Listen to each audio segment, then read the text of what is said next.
Hello দোস্ত, আজকে আমরা চলে আসলাম পেঁয়াজের জমিতে পেঁয়াজ দেখতে। আমাদের পাথারকে পাথার, শুধু পেঁয়াজ আর পেঁয়াজ। এই যে আমরা তিন বন্ধু চলে এসেছি পেঁয়াজ এর জমিগুলো দেখতে। কিছুদিন আগে এগুলো রোপণ করা হয়েছে।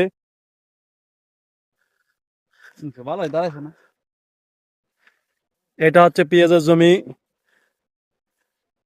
এই যে মালিক মিঠুন সরকার, ও দুঃখিত, মিঠুন বিশ্বাস, বিএস বাঁধন।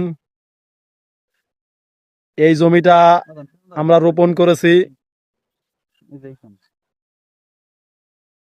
এখন পর্যবেক্ষণ করতেছে কৃষিবিদ বিএস বাঁধন, আর পাশে দাঁড়িয়ে আছে মিঠুন বিশ্বাস মালিক। তো দেখা যাক কৃষিবিদ বিজ্ঞানী কি বলে, সেটাই আজকে পর্যবেক্ষণ করা যাক।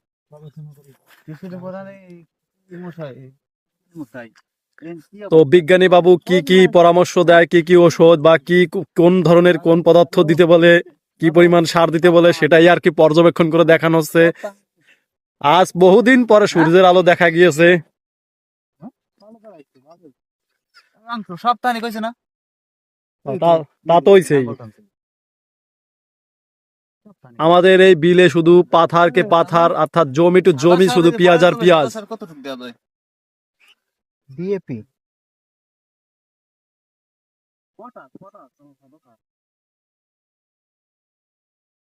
তো এখান থেকে আর কি বাড়ি থেকে প্রায় 1 কিলোমিটার দূরে চলে আসছি পেঁয়াজের জমিগুলো দেখতে।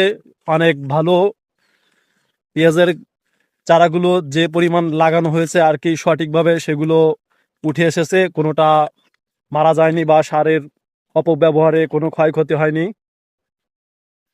তো সেটাই আমরা আজকে কৃষিবিদ বিএস বাদনকে নিয়ে এসেছি। এটা হচ্ছে আমাদের বিলের এবং আশপাশের বিলের একটা বড় একটা বিল, যেটাই ব্লকটা দেখতে পারলে আপনি জানতে পারবেন সবকিছুই, যে পেঁয়াজ কি পরিমাণ রোপণ করা হয়েছে। এই যে পেঁয়াজের জমিগুলো পেঁয়াজ আমি দেখাচ্ছি। একবার বাটে পানি দেওয়ার পর আরেকবার আগে আমি একবারই দেবো। তো আমরা আশপাশের জমিগুলো দেখার চেষ্টা করতেছিলাম। পরের দলে দেবো এই দিয়ে আমি। প্রথমবার দেখছি না, এই দিয়ে আমি দিইনি।